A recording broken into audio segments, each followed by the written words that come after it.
பெரியாரின் பிள்ளை, அம்பேத்கரின் பிள்ளை. அதனால்தான் அந்த சனாதன சக்திகளுக்கு துணை போகக்கூடிய வகையில் சீமானும் விஜயும் செயல்படுகிறார்கள் என்பதிலே எந்த சந்தேகமும் இல்லை. அவர்களுடைய செயல் திட்டம், அவருடைய அரசியல், அவருடைய போக்கு அனைத்தும் பிஜேபி, RSSக்கு துணை போகக்கூடியதாக இருக்கிறது என்பதுதான் யதார்த்தமான உண்மை. இதை தமிழ்நாட்டு மக்கள் புரிந்து கொள்ள வேண்டும். இவர்கள் ஒருபுறம் தமிழ் தேசியம் பேசுவது போல் அவர்கள் நாடகமாடுகிறார்கள். இவர்கள் ஒருபுறம் தனித்து நாங்கள் இயங்குகிறோம், திராவிட அரசியலையும் பேசுகிறோம், பெரியார் அரசியலையும் பேசுகிறோம் என்று சொல்லுகிறார்கள்.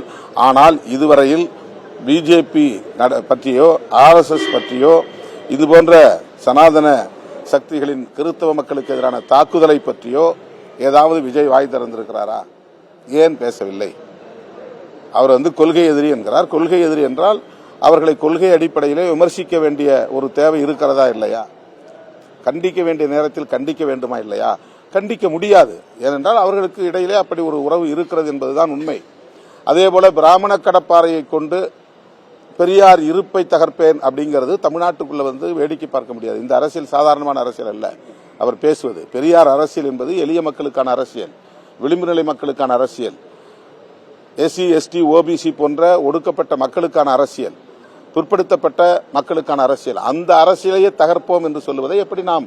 இதுதான் RSS உடைய அரசியல், இதுதான் பிஜேபியுடைய அரசியல். அவர் பிராமணர் என்கிற கடப்பாறையை கையில் எடுக்க போகிறாரா அல்லது அவரே பிராமணர்களின் கடப்பாறையாக மாறப்போகிறாரா என்கிற கேள்வி எழுகிறது.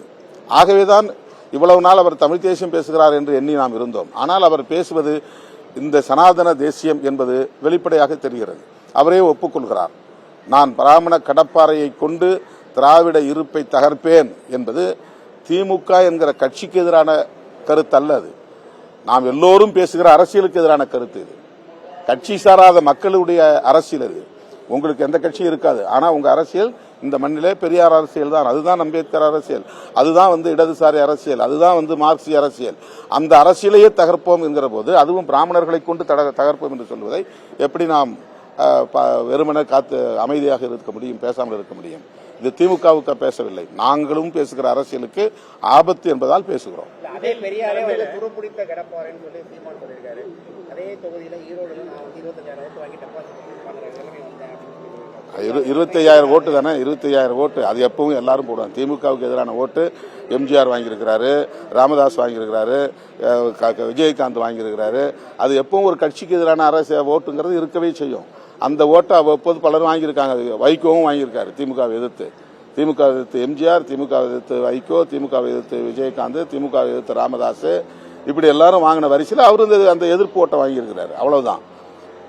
ஆனால் இவ்வளவு விமர்சனங்களுக்கு பிறகும் திமுக தொடர்ந்து 6 முறை இந்த நாட்டிலே ஆட்சி அமைத்து இருக்கிறது என்று சொன்னால் திமுகவுக்கு தனிப்பட்ட முறையில் இங்கே ஒரு செல்வாக்கு இருக்கிறது என்பதை மறுக்க முடியுமா? இப்ப மக்களிடையே அந்த ஆதரவு இருக்கத்தானே செய்கிறது. அதற்கு காரணம் அவர்கள் பேசுகிற பெரியார் அரசியல் தான்.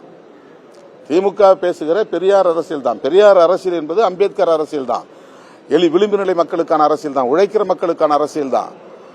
ஆகவே அந்த அரசியலுக்கு இவர்கள் பிஜேபி திட்டம் என்னவோ, RSS செயல் திட்டம் என்னவோ அதை அப்படியே நடைமுறைப்படுத்தக்கூடிய 2 அமைப்புகளாக இன்றைக்கு இவர்கள் முகமூடி அணிந்து களத்திற்கு வந்திருக்கிறார்கள். இவர்களை நாட்டு மக்கள் புரிந்து கொள்ள வேண்டும்.